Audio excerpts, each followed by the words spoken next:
예수께서 길을 가실 때에 날 때부터 맹인된 사람을 보신지라. 제자들이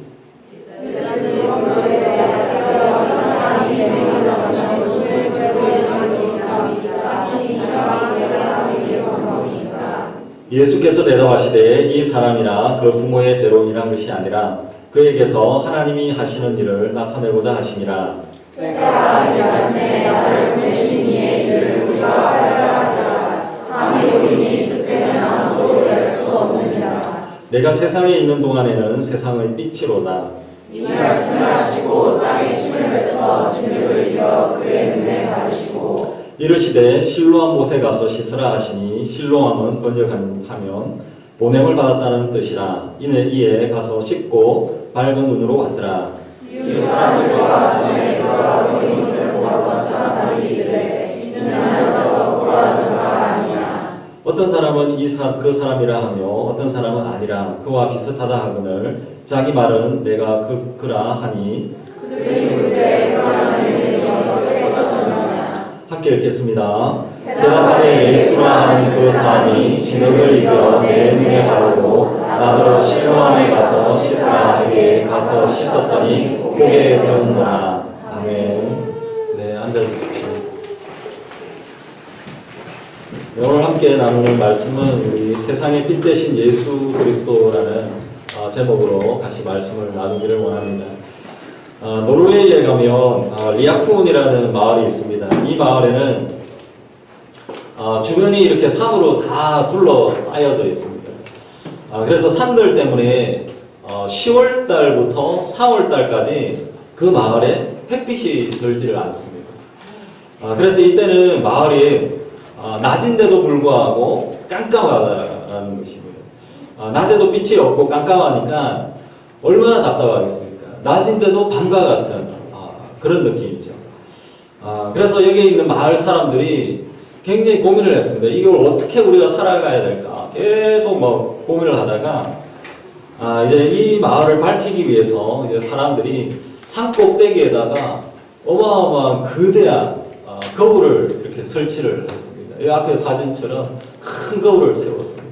그리고 햇빛이 거울을 통해 가지고 마을 광장에 이렇게 비치도록 이렇게 조정을 한 것입니다. 그리고 그 대형 거울이 이제 해가 뜨고 지는 방향에 따라서 이렇게 자동으로 이렇게 회전을 계속 합니다.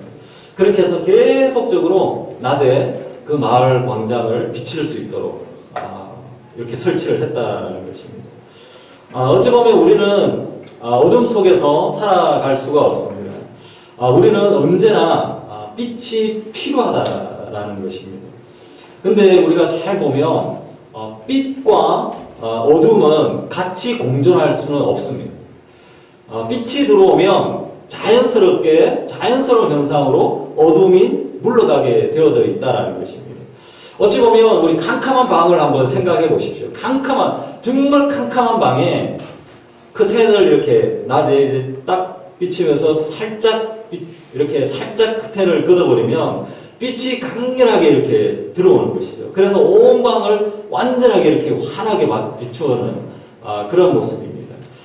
어찌 보면 어떠한 어둠도 이 빛을 이길 수는 없다라는 것입니다. 그래서 오늘은 어둠과 빛에 대한 이야기를 같이 나누기를 원합니다. 근데 어둠 속에서 한 줄기 빛이 되어주시는 예수님에 대해서 오늘 같이 나누기를 원합니다. 오늘 같이 말씀을 볼 때에 첫 번째는 우리가 날 때부터 맹인된 사람이 있다는 것입니다. 오늘 본문에 보면 이렇게 이야기합니다. 1절에 보면 제가 한번 읽어보겠습니다. 1절에 보면 예수께서 길을 가실 때에 날 때부터 맹인된 사람을 보신지라 이렇게 이야기하고 있습니다. 오늘 여기 본문에 보면 이 맹인은 언제부터 맹인이 되어졌습니까? 태어날 때부터 눈이 보이지 않았다라고 이야기하고 있습니다. 그가 맹인으로 태어나고 싶어서 맹인이 되어졌겠습니까? 자신이 원해서 그렇게 태어난 것은 아닐 것입니다. 인생은 어찌 보면 내가 선택할 수 없는 그러한 것들이 참 많습니다. 이것처럼 우리가 태어나 보니까 그냥 이렇게 맹인이 되어져 있다라는 것입니다. 로마서 우리 3장 23절에서는 이렇게 이야기합니다. 죄에 대해서 이야기하고 있는데 모든 사람이 죄를 범하였으며 하나님의 영광에 이르지 못하느니라고 이렇게 말씀을 하고 있습니다. 우리 인간도 마찬가지로 예외 없이 죄를 다 범하고 있는 연약한 존재다라는 것입니다. 어찌 보면 오늘 여기 본문의 말씀처럼 날 때부터 눈이 보이지 않는 맹인으로 태어난 것처럼 우리도 마찬가지예요. 우리도 죄인으로 태어날 수밖에 없는 연약한 존재라는 것입니다. 1절의 말씀에 보면 이렇게 날 때부터 맹인된 그 사람은 어찌 보면 우리의 모습을 보는 것 같은 그런 모습이 아닐까라고 이렇게 생각을 해봅니다. 우리도 죄 가운데 태어나서 죄 가운데서 살아가다가 그리고 죄 가운데서 죽어갈 수밖에 없는 우리의 연약한 우리의 모습이다라는 것입니다. 근데 오늘 여기 말씀에 1절의 말씀에 제가 다시 한번 읽어보겠습니다. 읽어보면 예수께서 길을 가실 때에 날 때부터 행인된 사람을 보신지라라고 이야기하고 있습니다. 여기 그 말씀에 보면 예수님께서 지나가시다가 그 맹인을 예수님이 보셨다라는 것입니다. 이것은 굉장한 은혜인 것입니다. 굉장한 은혜입니다. 주님이 보지 않았다라고 하면은 어찌 보면 이 맹인은 일평생 동안 그렇게 살아야만 되는 상황이었을 것입니다. 아니면 주님이 그를 치유해 주지 않았다면 평생도록 아마 그런 모습으로 살 수밖에 없는 그런 모습이었습니다. 그리고 마찬가지로 그런데도 불구하고 예수님께서 이 맹인을 본 것, 보셨다라고 하는 것은 이제는 문제의 해결의 그 길이 분명하게 열려 있다라는 것입니다. 하나님을 떠난 인생은 어찌 보면 우리가 죄 가운데서 계속 태어나서 죄 가운데 살다가 죄 가운데 우리 죽을 수밖에 없는 그런 우리의 모습입니다. 죄가 우리 모든 사람에게 다 이르렀다고 우리의 성경은 말하고 있지 않습니까? 그래서 우리는 죄 가운데서 태어나서 죄 속에서 살아가고 있는 우리의 모습입니다. 아무리 우리가 몸부림을 쳐봐도 그 죄의 그 굴레에서 우리가 빠져나올 수가 없는 것입니다. 우리 스스로 다 빠져나올 수가 없는 것입니다. 사도행전 우리 4장 12절의 말씀에서는 이렇게 말씀합니다. 다른 이로서는 구원을 얻을 수 없나니 천하 사람 중에 구원을 받을 만한 다른 이름을 우리에게 주신 이가 없다라고 분명하게 말씀을 하고 있습니다. 예수님 외에는 다른 구원의 길이 전혀 없다라는 것을 이야기하고 있습니다. 예수님 외에는 다른 해결의 방법이 전혀 없다라는 것을 이야기를 하고 있다라는 것입니다. 예수님 외에는 죄에 대한 이 모든 죄에 대해서 용서를 받을 수 있는 다른 방법이 하나도 없다라는 것을 여기서 말씀을 하고 있다라는 것입니다. 오늘 여기 본문의 2절의 말씀에서는 이렇게 또 제자들이 예수님께 물어봅니다. 제자들이 물어 이르되 랍비요 이 사람이 맹인으로 난 것이 누구의 죄로 인함이니까 자기니까 그의 부모님 때문입니까? 이렇게 보면 예수님의 제자가 맹인된 것이 누구의 죄 때문입니까? 이렇게 묻고 있다라는 것입니다. 본인이 죄가 많아서 앞을 못 보고 있는 것입니까? 아니면 부모님이 정말 죄가 많아가지고 이렇게 앞을 못 보고 있습니까? 이렇게 제자가 물어보고 있습니다. 그렇게 보면 제자의 그 관심, 제자가 가지고 있는 이 관심은 뭐겠습니까? 제자가 가지고 있는 이 관심은 문제의 그 원인이 어디에 있는가를 한번 따져보기를 원한다는 것입니다. 어찌 보면 제자의 그 관심은 죄가 도대체 어디에서 왔느냐, 죄에 대해 이 사람이 무슨 죄를 지었느냐, 거기에 지금 포커스가 맞춰져 있다는 것입니다. 그러나 예수님의 시각은 달랐습니다. 예수님은 원인을 분석하는 그 관점에서 그를 보지 않았습니다. 3절의 말씀에 이렇게 이야기합니다. 예수께서 대답하시되 이 사람이나 그 부모의 죄로 인한 것이 아니라 그에게서 하나님이 하시는 일을 나타내고자 하십니다 라고 이야기를 하고 있다는 것입니다. 우리가 가지고 있는 우리 사람의 시선, 세상의 시선은 굉장히 비판적입니다. 우리의 사람의 시선과 세상의 시선은 굉장히 부정적일 수밖에 없다는 것입니다. 누구의 죄 때문이냐, 누구 때문이냐 하면서 우리는 손가락질할 수밖에 없는 그런 우리의 연약한 존재입니다. 그러나 예수님은 뭐라고 했습니까? 예수님은 하나님이 하실 일을 기대하고 있다라고 이야기를 하고 있지 않습니다. 그래서 주님이 말씀하시기를 내가 그를 통해서 하나님의 영광을 볼 것이다 라고 이야기를 하고 있는 것입니다. 우리는 사람의 그 시선으로, 세상의 시선으로 자꾸 우리가 사람을 바라보고 있기 때문에 비판적일 수밖에 없는 것입니다. 어찌 보면 한번 생각해 보십시오. 내성적인 사람과 외향적인 사람이 있습니다. 내성적인 사람은 외향적인 사람을 비판합니다. 왜 비판하겠습니까?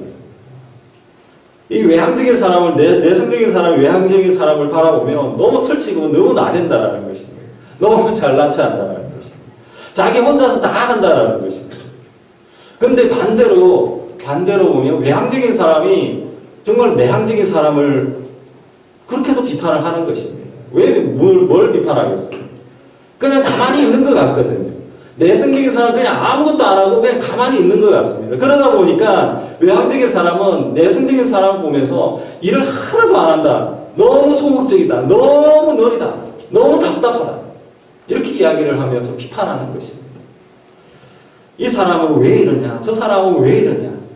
자꾸 다른 사람의 흠을 파헤치면서 우리는 비판하는 그런 우리의 인간적인 모습이다라는 것입니다. 어찌 보면 또 우리 자기 자신을 보면서도 마찬가지입니다. 나의 상황을 바라보면서도 마찬가지입니다. 내를 바라보면서, 자기 자신을 바라보면서 나는 왜 이 가정에 태어났을까? 내가 조금 더 부유한 정말 그런 집에 태어났으면 어땠을까? 아니면 내 부모님이 진짜 권력이 있는 그런 가정에 내가 태어났으면 어땠을까? 이렇게 내 삶을, 자기 삶을 돌아보면서도 비판적으로 생각을 할 수 있다는 것입니다. 오늘 여기 3절의 말씀에 예수님은 뭐라고 이야기하고 있습니까?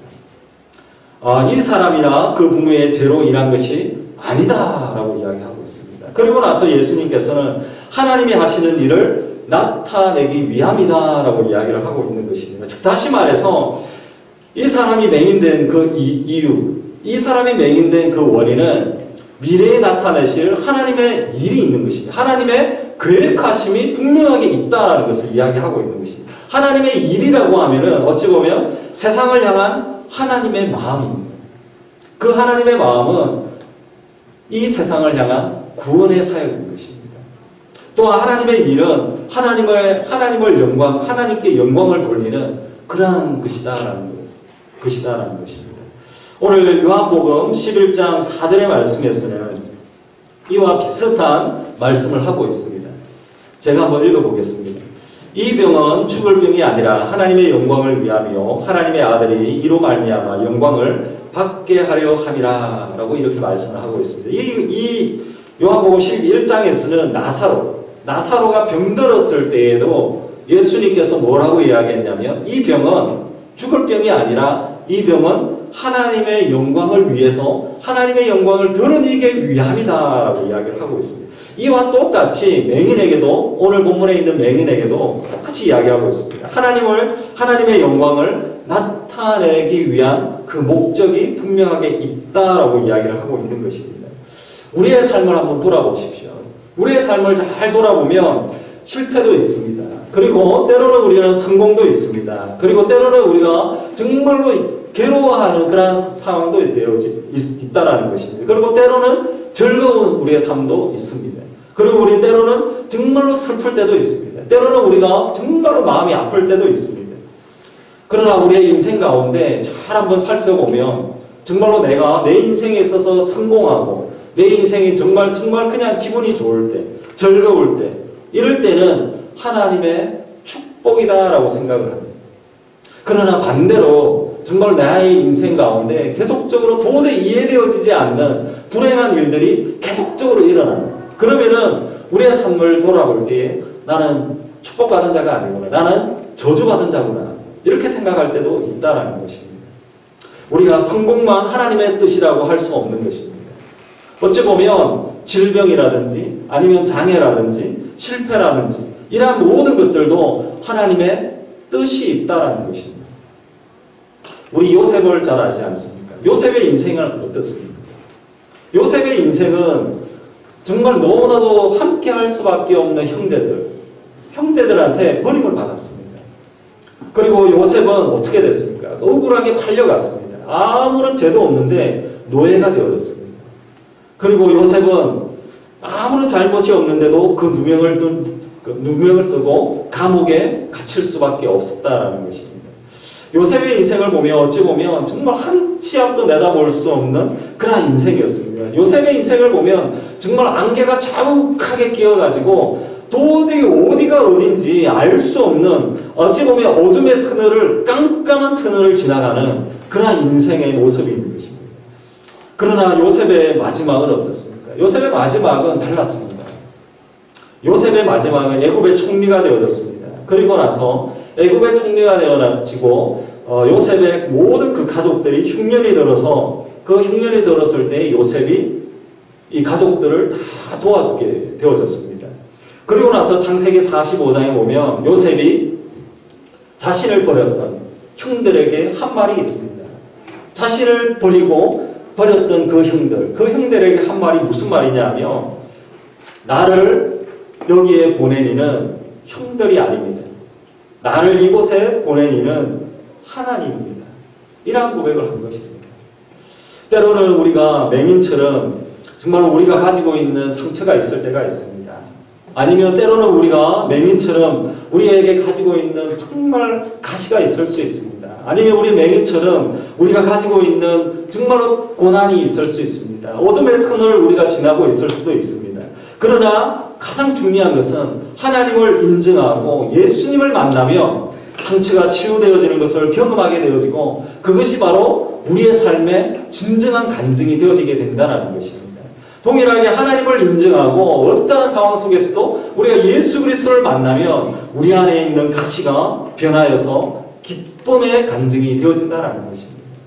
우리의 그 상황들이 어떠하든 하나님을 인정하고 예수 그리스도를 영접했을 때 지금 겪고 있는 나의 어려움들 도저히 이해되어지지 않는 그 모든 상황들, 그 모든 것들이 우리를 연단시키시고 우리를 훈련시키시는 도구가 되어질 수가 있다는 것입니다.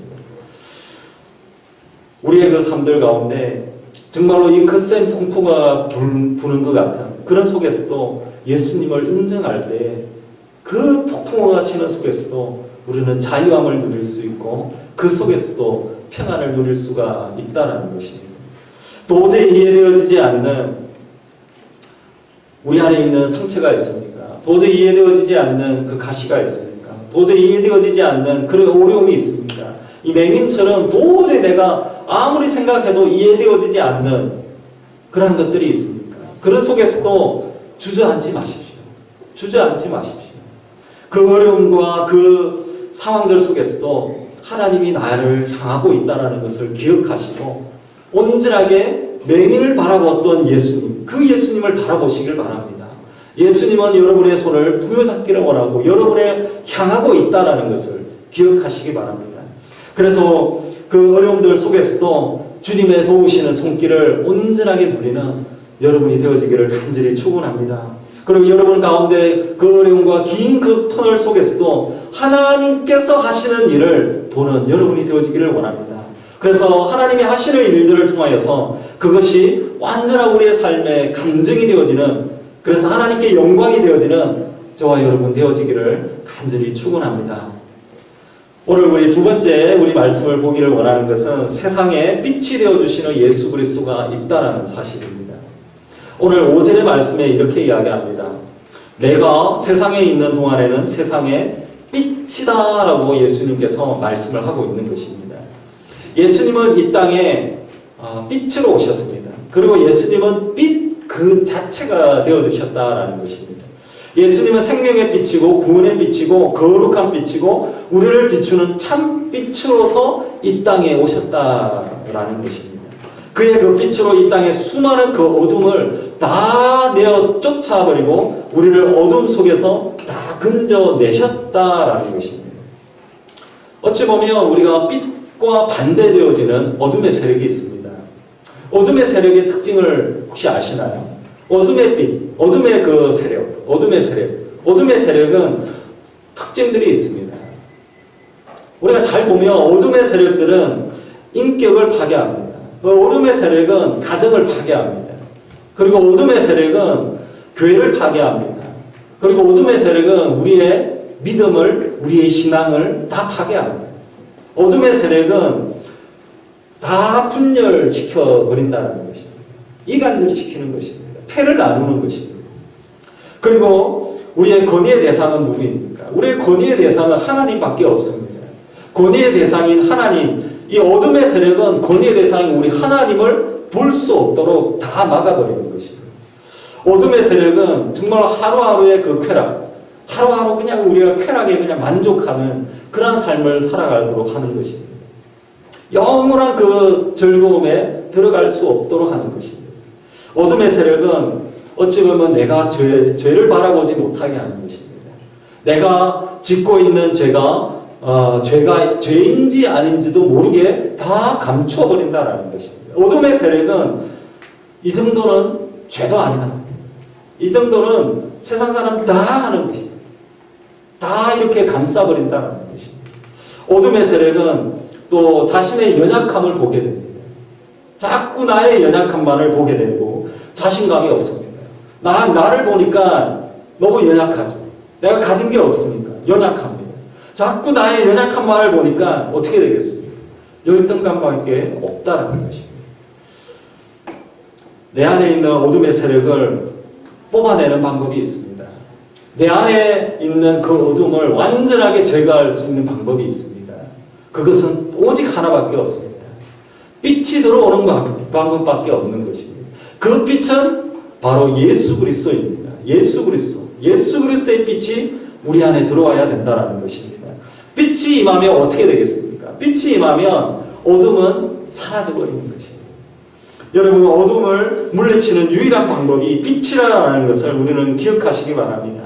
그 빛이 나를 비추게 하기 위한 그것은 내 안에 하나님, 내 안에 내가 빛이 없습니다. 나는 빛이 필요합니다. 나에게 빛을 비추어 주십시오. 말만 하면 되는 것입니다.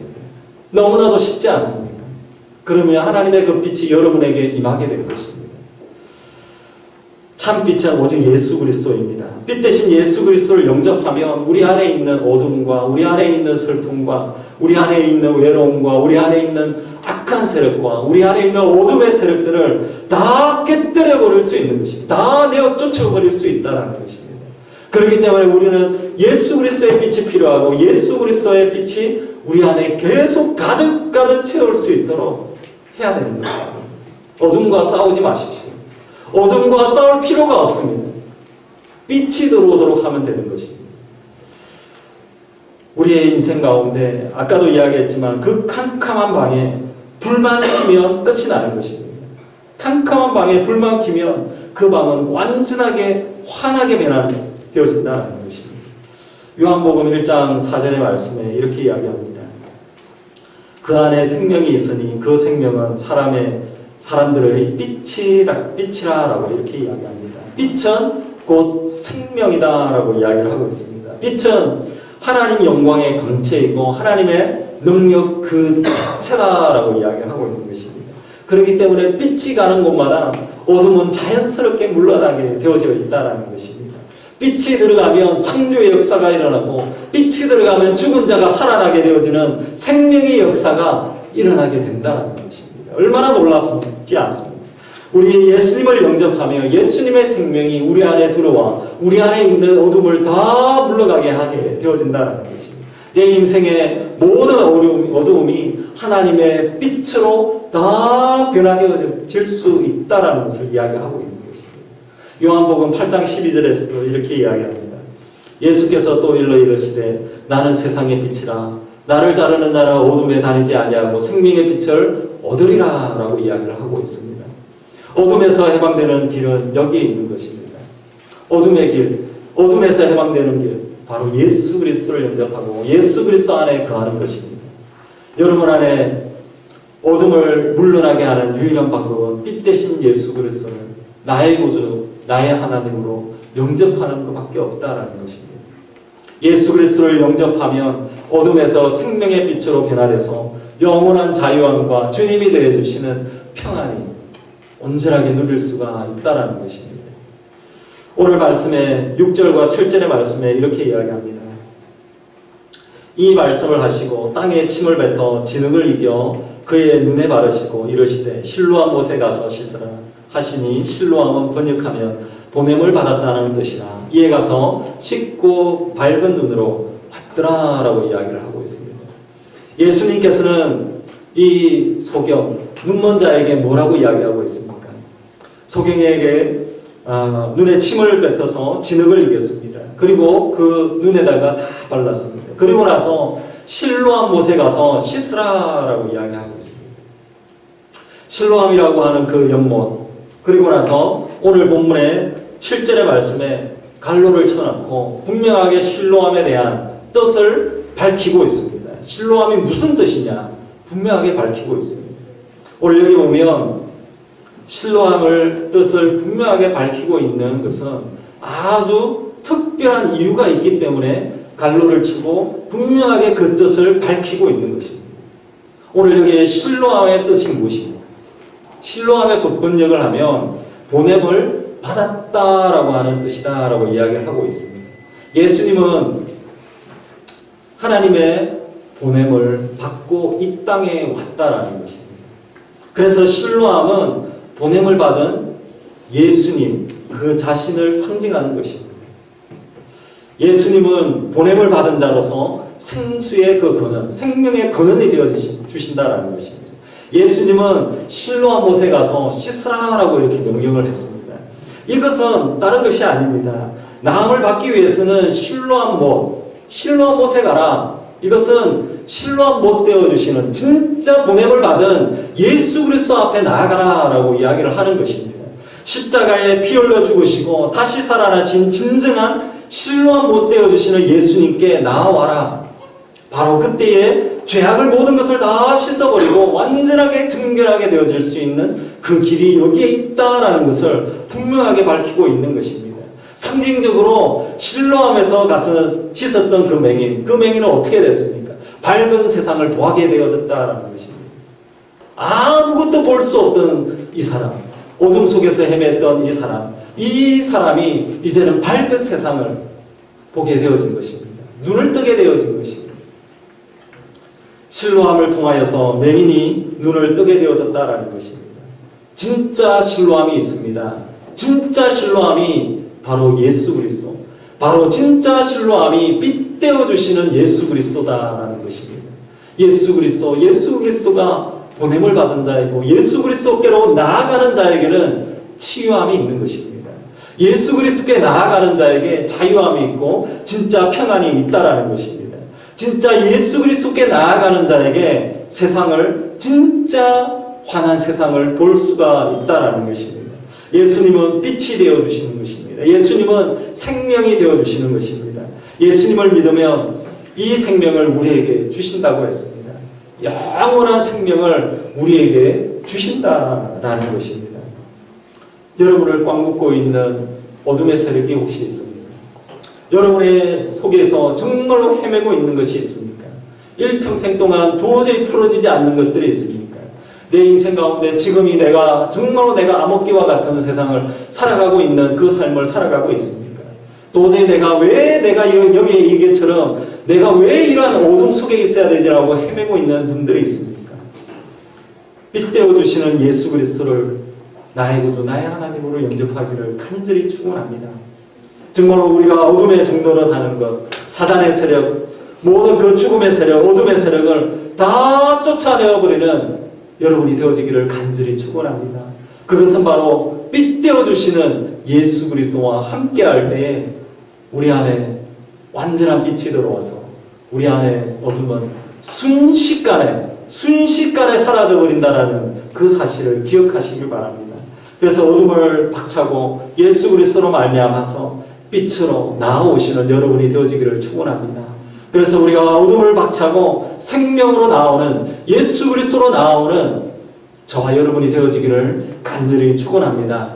오늘 이 시간 우리 같이 한번 기도하기를 원합니다. 오늘 말씀을 통해서 우리가 날 때부터 맹인된 자를 보았습니다. 맹인처럼 도저히 이해할 수 없는 우리의 상처와 가시와 어려움과 고난을 통해서 우리가 낙심하지 않도록 우리가 기도하기를 원합니다. 그 어려움 속에서도 분명하게 하나님은 하나님이 하실 일이 있다라고 이야기했습니다.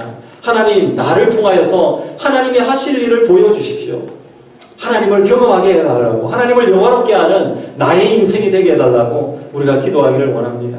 그리고 내가 가지고 있는 연약함이 있더라도 하나님, 나의 연약함을 하나님의 손에 올려드립니다. 나의 연약함을 하나님 사용해 주십시오. 정말 맹인된 것처럼 내가 정말 연약한 것이 있는데 이것을 주님의 손에 올려드립니다. 다 해결해 달라고. 그리고 오늘 말씀에 빛 되어 주신 예수 그리스도를 우리 오늘 이 시간 보았습니다. 예수님은 빛이 되어 주셨습니다. 빛 대신 예수 그리스도를 영접해서 어둠의 종로로 다니고 있는 것, 사단의 세력들, 죽음의 세력들을 다 내어쫓도록 우리 오늘 이 시간 기도하기를 원합니다. 어둠을 박차고 빛 대신 예수 그리스도, 또 생명을 얻을 수 있도록 우리 오늘 이 시간 합심해서 우리 같이 한번 뜨겁게 한번 같이 기도하기를 원합니다. 같이 통성으로 같이 기도하기를 원합니다. 사랑의 하나님 아버지, 감사합니다. 오늘 이 시간